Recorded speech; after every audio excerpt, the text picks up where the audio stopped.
Mas não dá, e aqui eu vou botar um chapeuzinho bolsonarista, tá? Manda brasa. Não dá pra fazer todas essas críticas que vocês fazem ao Bolsonaro, mas votar no cara no segundo turno, pra não votar no Lula. Posso responder, por favor? Pelo amor, vai. Não, pelo seguinte, só pra completar o raciocínio. Porque eu sei que tem muita gente que é bolsonarista e vai atacar vocês porque vê isso como uma ameaça. Sim. De estar surgindo uma direita que amanhã pode não ser bolsonarista.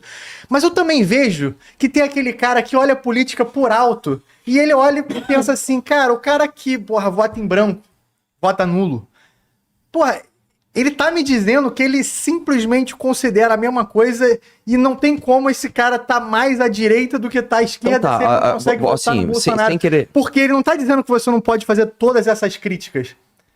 Ele tá dizendo que, porra, tu pode fazer todas essas críticas, mas num segundo turno, irmão. Porra, tu acha que o Lula é igual ao Bolsonaro? Eu vou trazer uma analogia, uma abstração, e depois eu vou trazer pro mundo real. Perfeito. Vamos lá.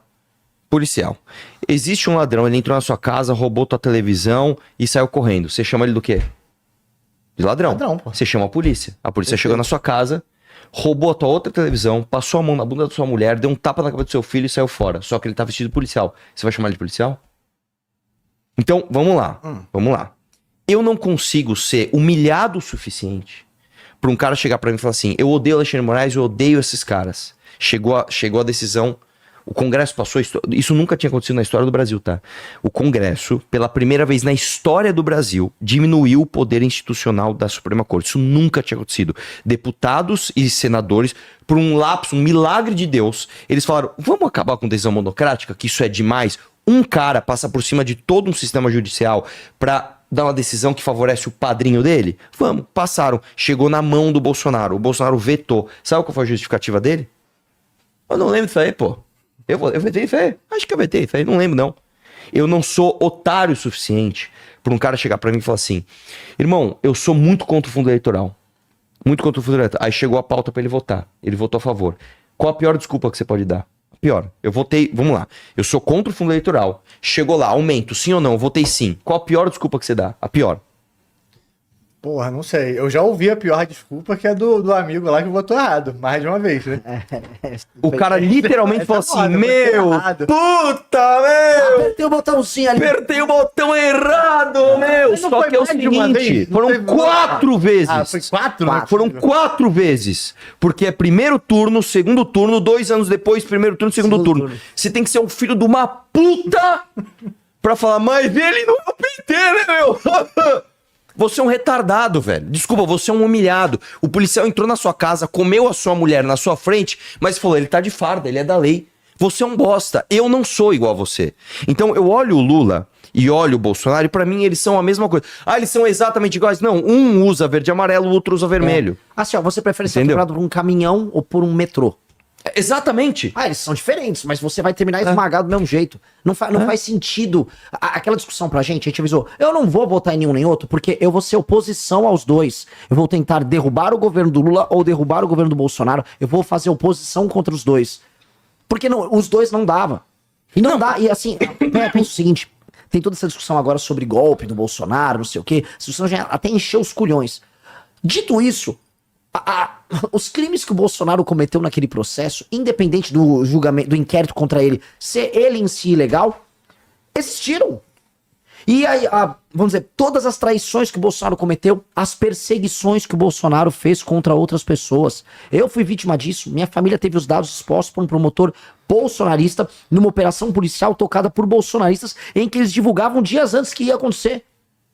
O Alan dos Santos, depois descobriram, né, que a gente estava rastreado para aquele sistema ilegal que tinha na BIM paralela. O Alan dos Santos anunciava na internet onde eu estava, porque você conseguia rastrear pelo celular onde a pessoa estava. Ó, fulano tá junto com Beltrano em tal lugar.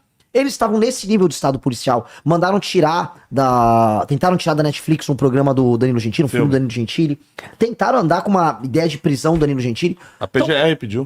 Assim, os caras, de uma maneira bem honesta, todo mundo fala em força e honra, união na política, defenda a tua família, né? É um preceito bíblico, né? É um dos 10 mandamentos, honre teu pai e tua mãe.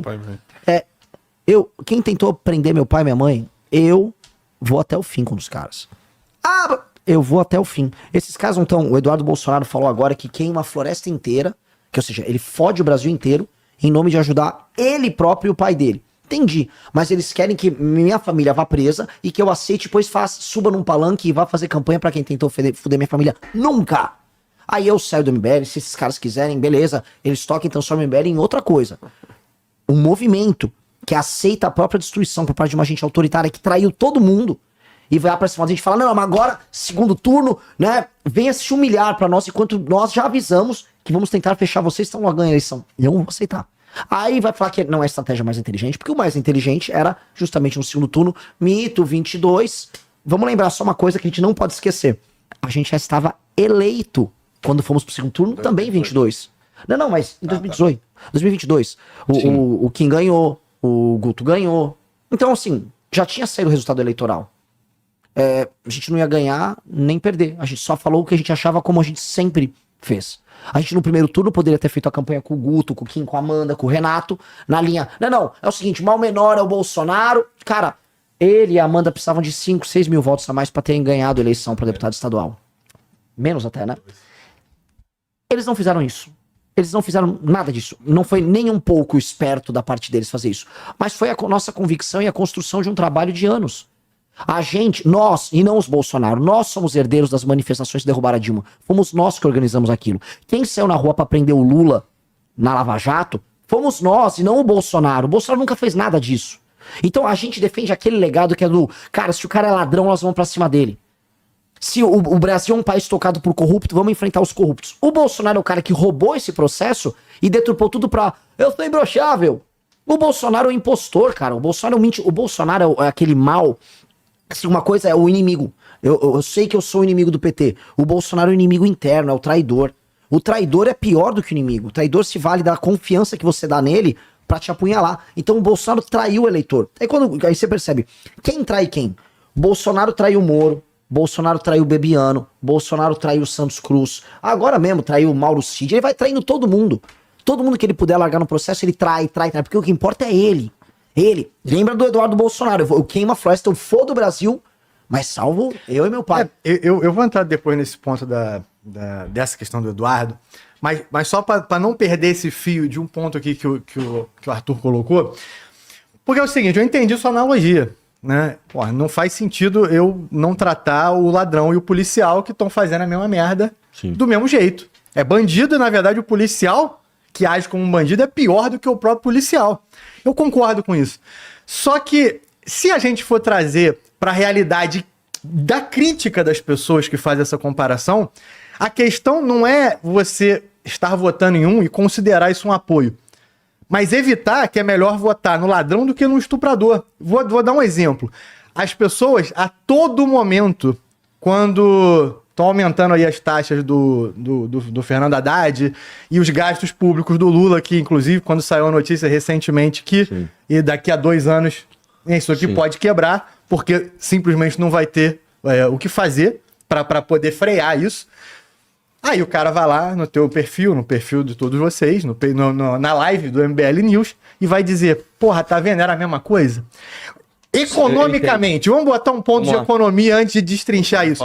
Economicamente, vamos lá. Não seria... Não tô dizendo que eu concordo com isso, tá, gente? Eu tô verdadeiramente trazendo esse ponto até pra ouvir a resposta de vocês sobre isso. Você falou de aumento de imposto, só rapidamente. Foi durante o governo Bolsonaro que a gente teve a maior carga tributária proporcional da série histórica. Mas mais do que isso. Bolsonaro. Eu vou dar um exemplo palpável aqui. Todo mundo viu o vídeo no Nicolas, com fundo preto, putaço, que o Haddad queria vigiar o seu Pix. Eu acho isso um absurdo. O que você acha?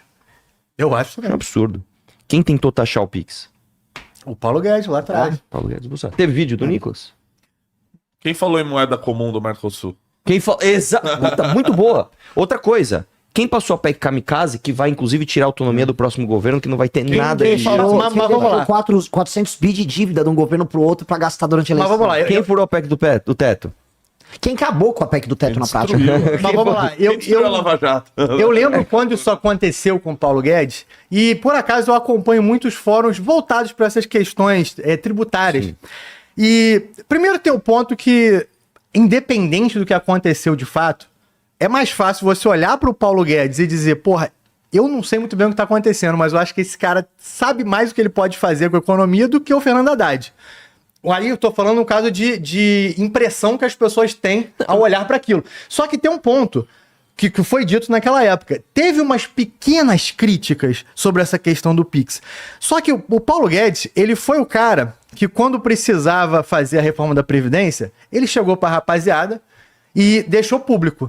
Porra, eu preciso, se eu não me engano na época, ele falou, eu preciso de 1 trilhão. Sei lá, não foi 1 trilhão. Foi 1 trilhão. Foi 1 trilhão. Era 1 trilhão. Eu preciso de 1 trilhão. Era a famosa previdência de 1 trilhão. Exato, eu preciso de 1 trilhão. Por que eu preciso de 1 trilhão? Porque ele dizia, eu não vou aumentar o dinheiro, ou seja, aumentar a venda de título de dívida pública, que faria com que isso, né, aumentasse a dívida do Estado e ainda traria inflação.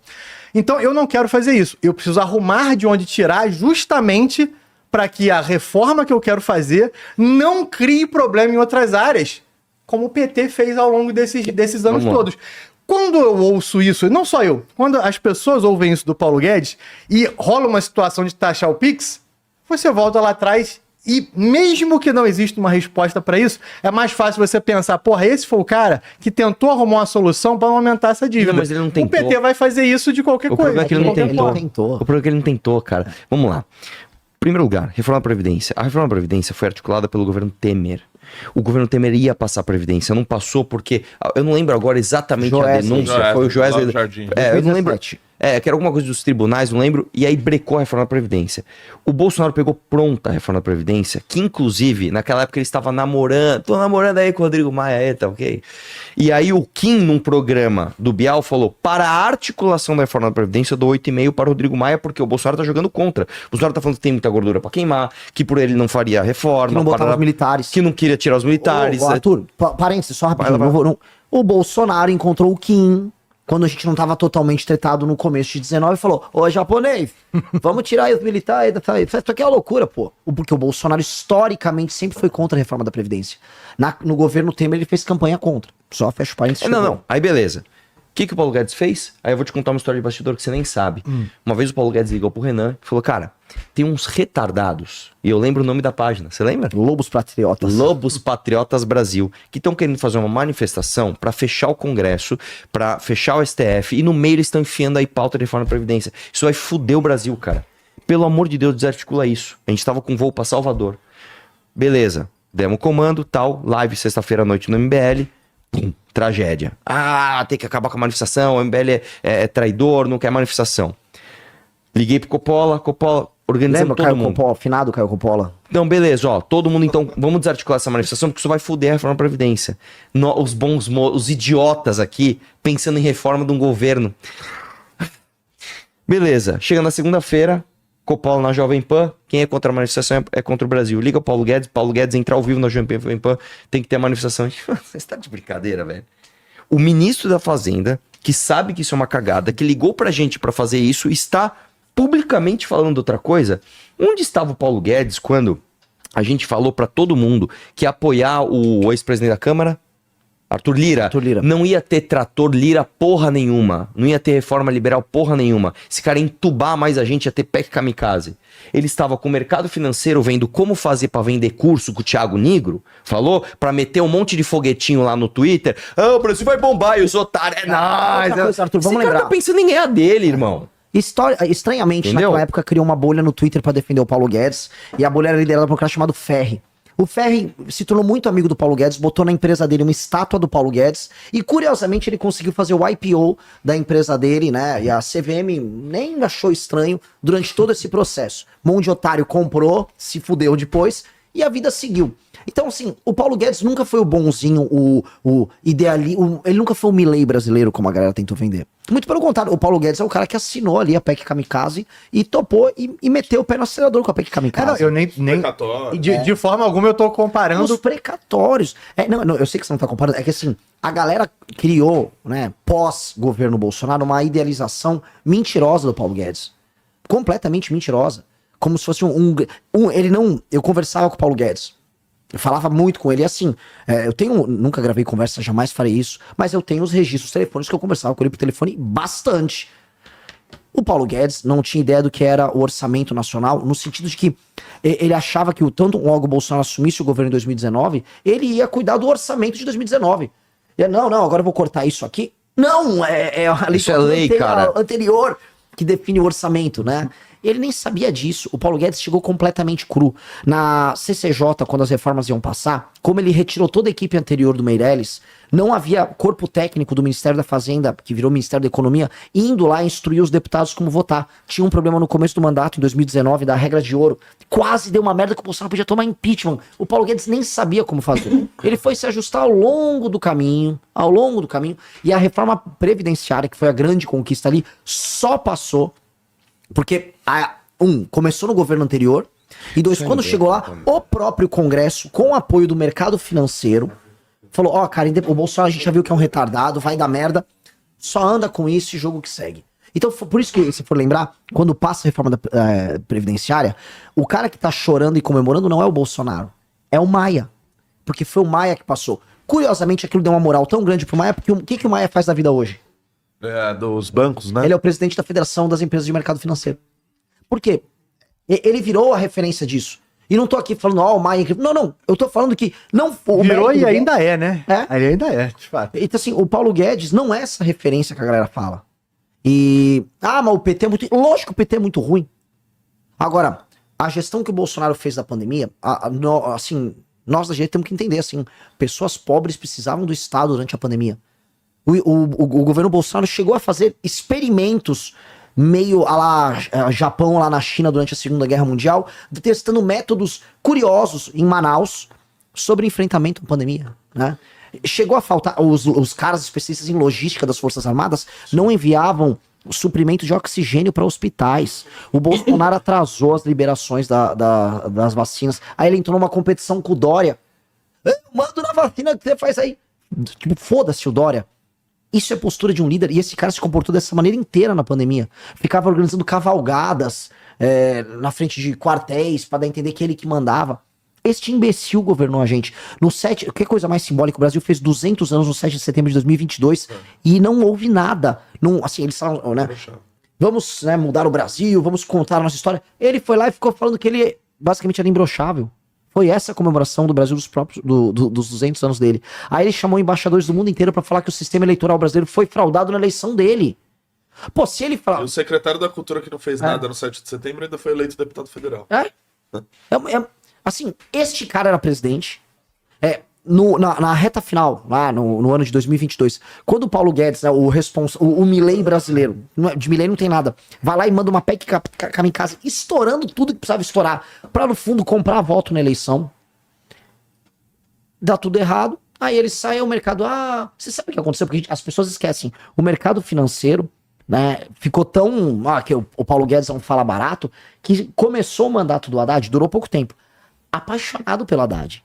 A bolsa subiu por outras razões, acho que principalmente pelo pós-pandemia em 2023, tem um começo de 2023 ali com a bolsa subindo, e teve o boom ali do agro, né? E aí, um monte desses caras que tinham luvinha de boxe, né? O Twitter de economia, achando, não, o Haddad super, super interessante, a galera do INSPER com o Haddad, acreditaram na mentira, até o Haddad vir com o arcabouço fiscal, né? Que era uma paia que tá quebrando a gente. E aí eles, acho que nem é tão bom. Então, velho, eu não vou nunca pela cabeça desses agentes. Esses caras, quando precisavam ganhar dinheiro com juros baixos, lá durante a pandemia, e fingir que tava bombando, porque que precisavam pegar o dinheiro das pessoas que tava líquido, tinham liquidez mundial, e botar nos fundos deles e tal. Aí esses caras venderam que não, isso aqui é maravilhoso, viva Paulo Guedes. Quando passou isso e precisou ter insider information com o governo Haddad, aí eles viraram Haddad. Essa turma do mercado financeiro virou Haddad. Então você pega... Eu cito o Café com Ferri, foi um desses. Quem são os maiores picaretas do Brasil? Me processou, já perdeu. Manda outra aí. Ferri é um picareta. Agora vamos pros outros. Pro Arthur, tá? Pro canal Fala Glauco Podcast, não, tá? Mas assim, o André Esteves, do BTG Pactual. O André Esteves, do BTG Pactual, ele andava, ele circulava, ele sabia, diziam que ele mandava no Ministério da Fazenda durante a pandemia, e hoje o que ele faz? Ele manda em boa parte do Banco Central durante o governo Lula. Ele endossou o governo Lula. Então, esses caras aí, velho, assim, honestamente, não tem nenhum interesse nacional, não tem interesse no Brasil, é só conversa mole. Só conversa mole. Mas, resposta rápida, então vocês dariam o mesmo peso econômico do Paulo Guedes ao Fernando Haddad, e o Fernando Haddad? Eu dou de maneira bem clara. Eu acho que os dois são dois incompetentes, vagabundos, que submetem a economia brasileira ao interesse político imediato dos líderes deles. Então, o Haddad, ele compra um discurso econômico, às vezes ele tenta agradar banco, pra tentar fingir uma certa, vamos dizer, responsabilidade, mas ele tem que ouvir o Lula e vir com aqueles discursos gastadores. Aí criou um modelo que é o arcabouço fiscal, que é uma merda. O que o Paulo Guedes entregou ao final do governo Bolsonaro? Uma PEC kamikaze que, se fosse assinada pelo Haddad, ninguém perceberia. A PEC kamikaze é um golpe. O cara entrou sendo liberal e terminou com uma PEC estourando conta pública. Deixando, à época, era estimado coisa de 400 bi em dívida pro governo seguinte. Que é uma coisa que petista faz. Ah, eu vou perder a eleição? Estoura as contas e vê depois. Teve um sistema de compra de voto. Usando o banco, acho que foi pela Caixa. Ó, pega um empréstimo aí pela Caixa. Ah, teve outro empréstimo, é verdade. E o Paulo É verdade, Guedes? tinha esquecido disso. Se eu falasse, o Haddad acabou de montar um sistema de compra de voto, você pegava um empréstimo sem garantia nenhuma, sem nada, pela Caixa pra eleição. Ah, o PT é foda. Pois bem, quem fez isso foi o governo Bolsonaro, tocado pelo Paulo Guedes. Por que eu vou falar que é tão diferente assim? Ah, pode ser que o Paulo Guedes fosse menos gastão aqui e ali do que o Haddad, mas os dois são uma bosta. Entende? Esse pequeno ganho não justificaria. Não tem pequeno ganho. O único ganho é o cara, ele chega lá e ele fala coisas que você gosta de ouvir. O Estado tem que gastar menos. Hã? Assina aqui essa PEC kamikaze. Bom, mas pelo menos ele falou que o Estado tem que gastar menos. Pô. Não, olha esse PT, hein? Usando os bancos públicos pra comprar... Ah, não, foi o Paulo Guedes com... Tá. Então, Mas ele é de direita, ele gosta do Bolsonaro também. E o grande problema é que... E aí eu entro dando pro Haddad e pra esquerda, honestamente, ele não destruiu a doutrina econômica intervencionista à esquerda, faz das merdas que ele tá fazendo nesse governo. Não, eles vão falar o seguinte, o Haddad seguiu o que os bancos mandavam. Agora, o liberalismo econômico no Brasil retrocedeu 10 anos no governo Bolsonaro. 10 anos. Virou papo de fala barato. O cara, tá aí, ó, ficou falando aí, mas... $1 trilhão em privatização. Lembra? Não, eu lembro disso. Isso foi uma entrevista na Globo News que ele falou que só de imóveis ele ia conseguir $1 trilhão. $1 trilhão. Aí outras só de imóveis. privatizações, mais $1 trilhão. Outra coisa, são 55 estatais que ele poderia ter fechado ou vendido sem aprovação do Congresso. Ele não fez nenhuma. Outra coisa, ele autorizou aumento de orçamento pra TV EBC, que é a TV Lula aí, pô. TV Lula aí, pô. Então assim... Aí entra eu vou te falar, vira uma discussão sobre ninharia. Aí no fundo é uma discussão sobre, eu gosto mais do Bolsonaro mesmo. Não, eu gosto mais do Lula, meu Lula... Mano, sou dois vagabundos, cara. O lugar desses caras na cadeia. E os caras se apegam a umas coisas idiotas, tipo assim, não, mas ele deu 10 anos de CNH, ele é igual nós, velho. Gosta de dirigir um carro esse aí. O cara meteu um petista na PG, ele colocou o Cássio Nunes que soltou o Lula, mas ele te deu 10 anos de CNH e você tá feliz, Só velho? falar, essa CNH é igual a picanha. O Lula deu uma picanhona pra nós, velho. Mano, o cara rouba a tua carteira, mas ele te devolveu o documento. Porra, o cara devolveu o documento, velho. Puta ladrão da hora. Ó, o Steingarten tá vermelho, hein? Vai reagir. Não, eu não vou, não. Não, na verdade eu vou, mas com uma parada lá de trás. Mano. Pra perguntar o seguinte, vamos lá. Pro seu argumento, Renan, e eu acho válido, né? De que você precisa... Não, Aonde eu tô... ele tá apertando a gente há meia hora aí. Aonde Eu tô gostando, o Glauber tá ali, tipo assim, como se fosse um treinador no... É isso aí, porra. É isso aí. Vai pra cima, vai pra cima. Porque no programa da tarde lá, meu irmão, ele já nem assiste, ele cagou, tá nem aí. Vamos lá. Quando você coloca, acho que o MBL como um todo, né, que você precisa estar lá, mas o fundão eleitoral, porra, você precisa estar lá, porque senão você não muda a realidade, né, até mesmo de acabar com o fundão lá na frente. Porra, eu não posso aplicar esse mesmo argumento para você estarem num partido considerado de direita, sabendo que, dizendo que vocês votariam no Bolsonaro, você teria uma bancada 3, 4, 5 vezes maior de eleito, e aí você resolve isso. Por exemplo, concordamos que se em 22 vocês tivessem apoiado o Bolsonaro, a gente teria eleito a rapaziada estava feliz com vocês, certo? Sim. Vocês teriam eleito muito mais pessoas, e estando lá em cima, estando lá em cima, você poderia com mais velocidade mudar isso do que precisar esperar 3, 4 eleições, 8, 12, 16 anos pra fazer isso. Isso porque eu tô pegando um argumento utilizado pro fundo eleitoral. Eu não posso aplicar esse mesmo argumento aqui. Militarismo extremo. Exatamente. Aí eu vou te falar uma coisa. Estar lá não é ter 2, 3, 4, 5 deputados. Estar lá a meu ver, eu não sei nem se eles concordam com isso, é você chegar no executivo, cara. Você não muda o Brasil hoje do jeito que a gente quer se a gente não chegar no executivo. E o fato é o seguinte, a gente não vai chegar no executivo com esse discurso traidor de passar pano pros bolsonaristas que vão colocar sempre alguém na nossa frente da fila. Mas peraí, por que no executivo e não no legislativo? Não, Quando a gente várias vezes não consegue andar por causa do legislativo. Mas Vamos lá. Não, vai lá. É bem simples. Pra você obter esse voto Bolsonaro, não adianta nada, vamos supor, eu vou me infiltrar, vamos ver a tese do infiltrado, vou me infiltrar ali no PL, aí lá dentro eu mudo, certo? Eu vou ganhar a eleição ali, aí lá dentro, ou após ganhar a eleição dando essa infiltrada, eu mudo. Tem a primeira base, eu vou construir minha carreira política baseando-se num estelionato eleitoral. Eu acho o estelionato eleitoral muito mais grave do que você falar, não usei fundão, fui contra, tava errado, vou precisar. Porque a gente avisou, não é que a gente escondeu das pessoas. No caso, eu teria que fazer meio que um estelionato eleitoral, dar uma engambelada nas tia do Zap, fazer elas votarem na gente, entra lá, e aí eu passo a minha agenda. Segundo não daria pra eu defender minha agenda lá se eu não desse o estelionato eleitoral. Porque aí eu, dentro da bancada do PL, precisaria votar de acordo com o interesse desse eleitor que basicamente faça tudo que o Bolsonaro quer. O pedágio fica cada vez mais caro. Fica mais caro. Então, por exemplo, se a gente quisesse andar com uma agenda que o Kim tocou agora, de forma clara, que foi votar pela diminuição do fundão, ou seja, o Kim votou a favor de um veto que diminuiu o fundão, toda a turma do PL votou, ou quase toda a turma, votou pela manutenção do fundão, né, contra o veto. Então, a gente ia perder o nosso poder e dentro da bancada, não só dentro da bancada na Câmara dos Deputados, mas perante o eleitor, a gente já seria cancelado. Não existe dentro do bolsonarismo, e esse é um ponto importante, meia submissão. Ou a submissão é completa, ou é cancelamento. Então você se torna um presidiário voluntário. O Fernando Holliday adotou essa estratégia. Pô, em termos utilitários, é mais fácil ser muito bolsonarista. Eu vou amar o Bolsonaro pro resto da minha vida. Vários outros ex-MBL fizeram essa conta. O próprio Partido Novo fez essa conta. O que eles perceberam? Cara, eu tenho que ficar submisso, eu apanho do Bolsonaro, mas eu vou levar o voto. Quem é o mestre disso? Ele se lançou candidato a presidente. O Deltan. O Deltan fez exatamente isso. Ele concorreu para deputado federal, ele sabe que o Bolsonaro destruiu a Lava Jato. Ele falou, dane-se, eu vou fingir demência. Ele falava que tinha que se afastar do Bozo, na época que ele era procurador. Isso. E aí ele ganhou.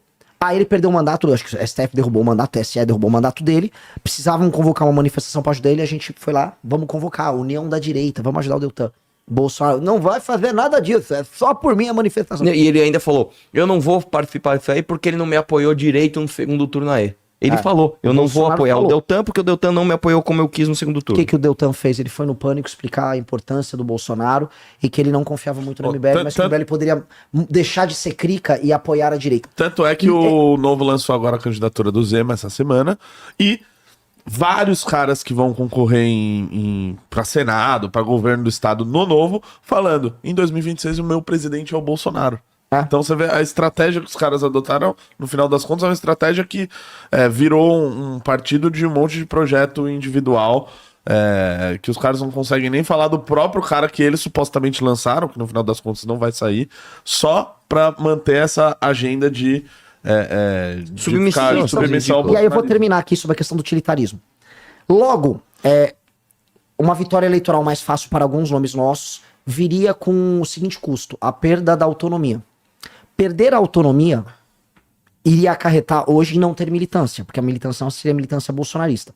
Iria impedir hoje da gente ter um partido político e concorrer a qualquer cargo que a gente queira nas próximas eleições. Portanto, do ponto de vista utilitário, ter mantido a nossa autonomia foi o maior investimento político que a gente fez em toda a nossa carreira. É como se assim, eu vou pagar um preço muito caro, eu sou tipo os judeus lá no deserto, lá, escapando do faraó, uma puta que pariu, eu vou chegar na minha terra prometida. E é isso, a autonomia custou demais, a gente sofreu, morreu no caminho, mas a gente é dono do próprio destino. Então, nada paga isso, absolutamente nada. E agora a gente vai poder, o partido vai para julgamento provavelmente em 45, 60 dias. Feito isso, assim, nós vamos ter candidato à presidência da República. Eu não vou pedir passagem pra ninguém.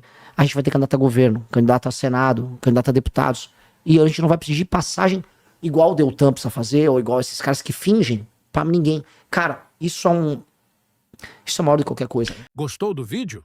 Para mais vídeos como esse, se inscreva no canal Inevitável Cortes. Deixe o like, comente abaixo o que achou da análise. Vídeos todos os dias com os temas mais diversos da política brasileira.